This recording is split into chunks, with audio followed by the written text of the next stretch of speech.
Greetings, everyone. Today it is Faith and Business Spotlight Friday, and today I am joined by Leah Hird, who is a ghostwriter for FemTech. And this might seem like a new term to a lot of people, so I am happy to be talking with Leah about what that is, because even for myself, Leah, honestly, I'm just like, what? What is that? So I'm glad to for you to kind of like shed some light on what that is. But before we get there, though, and this might tie into it a bit, but I want to talk about your entrepreneurial journey. I like to start there and like what inspired you to start this venture. Yeah, sure. Happy to. So I've always had a passion for writing. I remember being in second grade, and my teacher actually had us write stories, and then she would go and laminate them and bind them and everything. And we had an author's page. And I just remember thinking, I would love to do this all the time forever. Wow. So I mean that love for writing has always been with me. And so fast forward to college, I major in English and get out of college, and I'm noticing we're in a recession. This is 2009. And there, originally my plan was to go and work for a magazine or maybe a newspaper, but at that time, it's hard. They weren't hiring really newbies. You had to kind of figure out, what am I going to do? And with blogs and the internet, people weren't buying digital or paper subscriptions the way they used to. So all of that was kind of going on. So I was like, okay, I've got to figure something else out. So I ended up getting my feet into the medical field. I started off as a medical records clerk and did a whole bunch of different things until finally I decided I would pursue my master's in paralegal studies and become a paralegal. And so I was that for 10 years, a paralegal in the medical malpractice department of the firm. And that was cool. It was interesting, but that love for writing, that desire to create really started coming back. And I was like, okay, how do I do this? How do I make money from this? I don't want to just do it as a hobby, but I really want to be a professional the way I had always dreamed of being. And discovered copywriting, was on the internet, was looking for ways to make money from your writing, and discovered copywriting initially. Started side hustling. And I think that was how you and I met in your early entrepreneurs networking event. Yes. And so I started with that and just doing some little work to see if I liked it, and decided, yeah, I really like this. And so pivoted into it full time last year. Congratulations.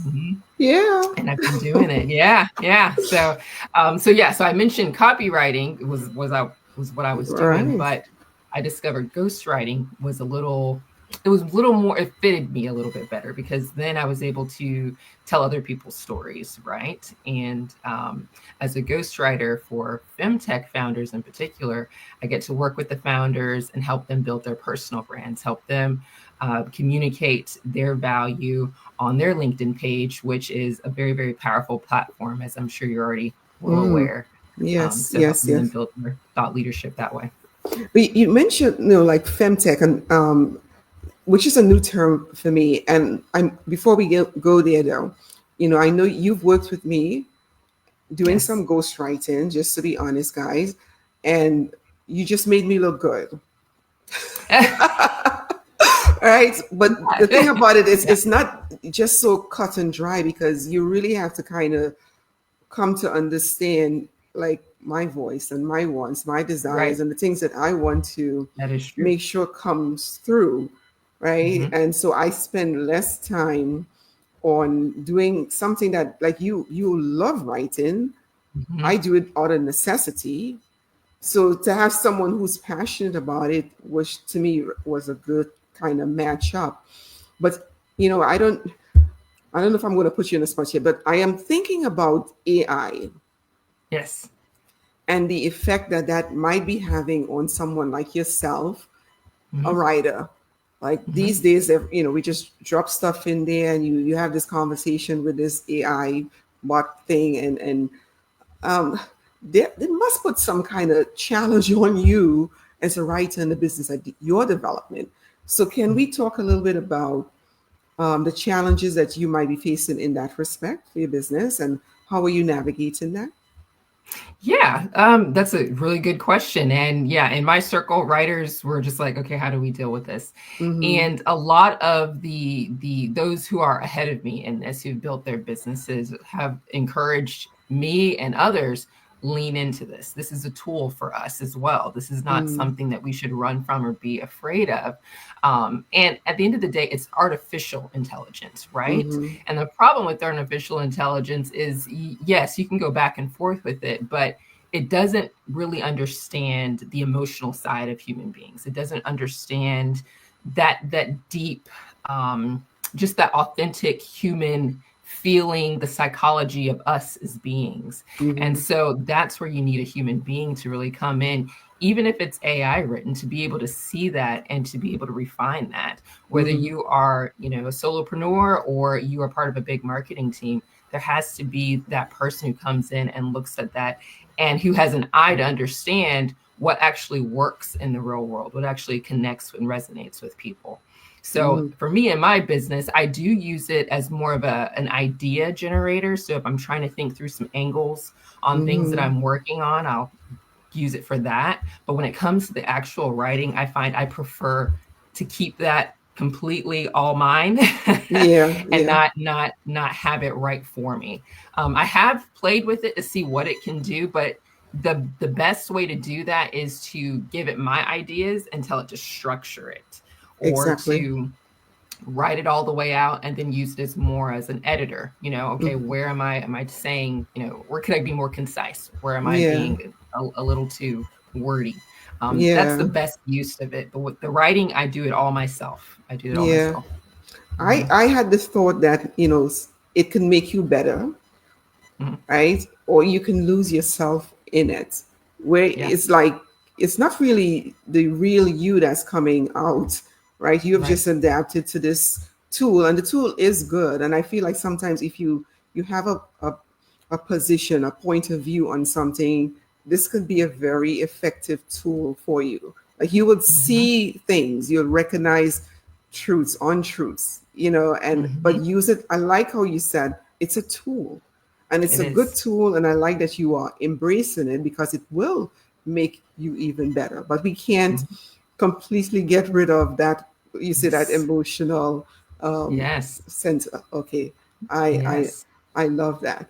All right. Well, thank you for enlightening me because I was eager to ask that question. I'm like, I want to know about this. I really do, Yeah. and how you're feeling right now. Yeah. So, back to FemTech, Yes. and just wanting you to just elaborate a little bit on what that is, so anyone watching kind of understand what it is. Yeah, so it is an emerging industry. Like you said, not a lot of people have heard of it. It's kind of funny because I'm in the ecosystem, and so when I run into people who say they haven't heard of it, oh yeah, okay, because Mm, it's still very new. But it's women's health technology. So mm, when you think of your apps, whether it's your period tracker apps, or it could be a wearable or a medical device, even something that is specific to women. It's either health, how do I say it? It's health conditions that either specifically affect us or mm, disproportionately affect us. So endometriosis, breast cancer can affect men as well, but um, sometimes I know we women are, I believe, last I read, are most affected by heart disease. We're affected more disproportionately than men to heart disease, and mm, so that would be something where that's an area where a lot of technology is being developed to help detect that early on. It's fertility trackers and pregnancy trackers, things like that wow. really help us as women live healthier, happier, holistic lives. Wow, wow, wow. Yeah. You moved from, and thank you for explaining that. I understand now what you're talking about when you talk about it. So I hope others do Yes. as well. You moved from being a paralegal to now Yes. this is totally different switch. Like, why this industry? You could have gone into like law and work for Sure. lawyers and so forth. So why this? Yeah, yeah. That would have been the easiest thing to do, absolutely, just to just continue to work with attorneys. But after 10 years of doing that, I just found that I was burnt out with that. I wanted something different. I worked with a fantastic group of people, great lawyers, loved it, but the work itself, I felt like I needed something different. I needed a change. And Mm, so when I was thinking about what area I wanted to pivot into, there were two things that stood out to me. Even though I was in the legal industry, specifically, I was working with doctors, I was working with hospitals, I was working with nurses, okay. representing them. So I wanted to hold on to, okay, 10 years of doing that sort of thing. I don't want to just throw it all away. But then on the other side, my heart and my passion is to work with women in business. And so Mm, I love just being with women. I love seeing us do our thing and be great at it. And mm-hmm, so I said, okay, medical health women, how does that blend, what does that look like? And mm, I was doing some research and saw FemTech, and I was like, this is it. Okay, I didn't know anything about this is great. I've wow. used period apps before. I remember how impactful that was for me the first one I downloaded, just understanding a lot more about my body, understanding about hormones, understanding Mm. about things I can do to manage, cramping and things like that. I don't want to go into too much detail, but Ah. it was helpful to be Yes, able to understand that. And I said, why not be a part of something that is working to improve I women's love that. wellness, health, Mhm. how to navigate even within the healthcare system, advocacy for us, and helping Thank us have you. a better understanding of our bodies. So, Yeah, I had an AI moment there when you talk about women and health, and then you throw that into the system, and it comes back and it tells you, well, you have these options. I don't know if that's how it works, but you did your research. I did. I did my research. You did your research, and here we go. All right, so I Yeah, love this. I love this. You're a woman of faith, I am. and how does that translate into how you show up and how you do your business? Mm, it's a good one. Um, I would say I approach everything through prayer. So even before I Mm, pivoted into this, it was a lot of talking to the Lord about it. Before I'll even go further back than that. When I was just really realizing how burnt out I was with being a mm, paralegal, I remember talking to God and just saying, Lord, if I could do anything, like I just want to write. That's all I want to do. So that was mm-hmm. the first call out to the Lord. Yeah. And then when I said, when I started thinking about doing it full time, again, it was back to the Lord. Okay, Mm, is this time? Is this right? Maybe this is just more about taking a vacation and not pivoting full time into this. Lord, yeah. help me to know what I need to do. And so when I had that piece about embarking on this, Mm-hmm. that's really been what's carried me through the highs and the lows of this, because it is completely different to work for Mm-hmm. yourself than working for someone else. And so there are days when I doubt. There are days when I question, did I make the Mm, right move? There are days when it's just me and my laptop, right? I'm just wondering, okay, I mean, I thought it was more like I'm an entrepreneur. There are days when yeah. it's the work, Yeah. and so that time with the Lord is really what carries me through, especially just in the morning, starting off my day, prayer, reading scripture. I've got my focus, I've got my mind right, and then I can dive into my work for the day. That Yeah. has been so helpful in keeping me grounded and focused, and remembering that this is more than just about the money or my own accolades, but this is really what I believe has been my calling. So I that's love that. really helped. Yeah. Yeah. There's no other way. I love that you're saying and how you approach things and the peace that you have. When Mm, you know that Christ is at the center, because you working from like a solopreneur, and mhm. oftentimes that could be isolating. So this my next question really, you've been a part of the Daredream community for a minute. In some Mhm. ways you've been Yes. support, you've been engaged in some of the learning and stuff, and I'm wondering, for someone like you, and if you can talk about that a bit, you know how has Daydream particularly helped your growth versus you doing it alone, because we want to be there for the entrepreneurs so that they don't feel isolated. Like you always have this place where you feel a sense of belonging Mm. versus you just going at it by your lonesome. So how has Daredream, not my words from your mouth, how has Daredream helped? Yeah, I would say probably the biggest impact, first off, well, I guess there's two big impacts. The first one was just meeting you in the beginning and just Mm, seeing what you've created here. I just thought that was so powerful. I'm like, yes, this is needed, a place for us where we can, not, I think sometimes in entrepreneurship, it's easy to focus and think that it's all about either or, right? When you're in mm-hmm, business and you're being an entrepreneur, that's all it is. When you mm-hmm, talk about faith, that's church, that's separate. But it's not. And I think what I love about your community is how you blended it. It's like, no, we don't leave our faith at the door to go into business, but that comes with us and helps us navigate and sustains us in our business. And mm-hmm, so that initially was great. And then the next big one, I think it was a couple summers ago when you had just a group of us and you were helping us think through, get clear on, okay, be able to articulate your vision and your mission and who's your ideal customer and all of that. That was huge. I mean, it was overwhelming. I shared with you, I was like, oh yes, I my goodness. remember. It was good questions. It Wow. really made me get clear and go beyond, oh, I just want to write for people, but really get clear on, okay, what's my value as a writer and really what do businesses need from me as a writer? I mean, I think that was a big moment for me to really get clear on that. And then fast forward to today, I'm not involved in the community in that respect, but being able to stay connected with you and just have our periodic updates and just hearing you cheer me on is like, that's Mm, right, I can do this. She believed in me in the beginning, that has been huge to know that. And again, that faith aspect, you're praying for me, I can yes. share things and I can say, I'm struggling here, Alicia. And you're just like, okay, we're going to go to God on that. And keeping that in the center has been huge. So that's really how your community has really helped me. Well, you just filled my heart. That is just so I nice to mean hear. every word. I'm Yeah. so glad to even be witnessing to just I remember the day when you were making that decision where you was like, I'm going to take the leap. And Yeah. I'm glad that you Mm-hmm. did. Yes. You know, Yep. you're following your heart, and Yes. yeah, there's going to be some challenging moments. We know that, but you're sticking to it, right? Yeah. Because there's a period between the promise and the fulfillment that sometimes, which is Yes. the long suffering that we don't want to go through, Yes. That's but you true. just keep trusting God and keep going forward.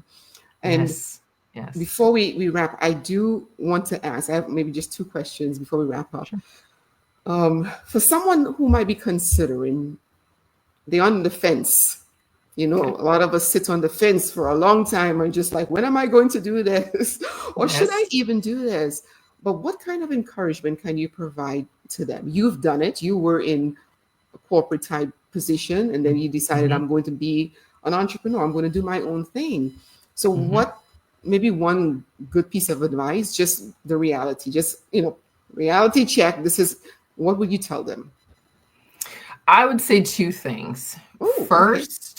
First, I would say test the waters while you're still working before you Mm, before you take that leap. Like really test it. Don't just, go to your friends and family and, hey, will you buy this from me? Hey, can I do this service for you? Don't limit yourself to just that, but really try to reach out to people who have no, they don't, there's no reason for them to care about your feelings, right? Like mhm, reach out to those people. That way you can really see, okay, not only will you experience possibly rejection, but also mhm. being able to really help somebody who isn't just trying to do a nice thing for you, but Mm, who really needs what you're offering. I mean, I think that's huge. And have that period of trying, doing it again and again. I think that really helped me to side hustle while I was still working, to be able to get a feel for what I'm looking at doing. And then the second thing, and this is something I heard from a podcaster that has really helped me as well, mm, is just always remember that even if you pivot into this full time and maybe mm, you run into some hiccups, if there's a point when you need to go and get a job, that's okay. You're not a failure. He's the way he said it was, think of it as going out to get an investor. You went mm, out, you got an investor into the business so that we can keep going and doing the thing. So if this is something that you believe God has called you to do, keep going. If you've got to go and work work a shift at Chick-fil-A, work the shift at Chick-fil-A, and then come back. I And know about that. Oh my goodness. whatever it takes. It's not a Yes. bad thing. It's Yes. not a bad thing at all. So those are the two things that I've really, Oh, that's learned from it and hold on to. So sound advice. I love yeah. that. You know, that whole taking putting a foot in, stepping into it slowly. That's kind of like where I sit, trying to Yes. help people. You don't have to leave the job yet, but let's explore the idea, like something that you have. I want you to explore it. So I love that you're saying that. And there is no shame. And I've said that many times. Get that job. Yes. If that's what you need, Yes. like you say, an Yes. investor in your business. I Yeah. love that way. Mm-hmm. I look at it like Paul in the Bible, tent making. I tell people that Mm-hmm. sometimes you got to do that so that you Yes. can fulfill the call that God has put in Yes. your heart, put it for you to do. Absolutely. So, Absolutely. I love this. I love this. I can't wait for people to hear this interview. Really good stuff here, Leah. Now, for those who might be interested in learning more about you, and what's the best way for them to connect, or is this something that you're working on that you want people to be aware of? This is your opportunity to share. Let us know what's going on. Yeah, you can follow me on LinkedIn. I'm there. Just Leah Hird, LeahHird on LinkedIn. And then Mhm. there's my website, my first name, last name.com. You can check me out there as well. I'm trying to build up my blog on that side of things. So that's coming soon. That's not there yet, but I'm building that Mm, up as well. But yeah, yeah, there's nothing outside of those two things that I want to highlight right now, but there's some things behind the scenes that I'm working on that will eventually yeah. Do you come to the think surface. like who needs to connect with Leah Hird? And that's easy peasy. LeahHird.com. All right. Who Yes. needs to connect with Leah? Like you said, women in Yeah. health care, anything Yep. of that nature. If you are in the health and wellness space, Right. that is the area that I write in. So whether you are maybe a massage therapist or Hmm. a nutritionist, dietitian, I have a client that's a dietitian that I work with right now. I work in that space as well. So if it's health and wellness, that's my area. And then especially if you are in women's health, that is my Hmm. heart. That is my passion. So I love yes, that. I love that. I love seeing how much you've grown. Thank you so thank much you. for your time today, sharing with us and the community, and for all that you're doing, for the impact that you're making, because you are making an impact where you are, whether or not you might recognize it. You are like what they say, sometimes the only Bible people will ever read. So you are like an Mm. example, a light. And I just want to encourage you to keep moving, keep doing what you're doing, following your passion. Hard days, not so hard days, just keep doing that stuff. My husband likes to say, keep swinging the axe. So keep swinging, keep swinging. I Thank you love it. so much, Leah, for your time today. Thank you. Thank you so much.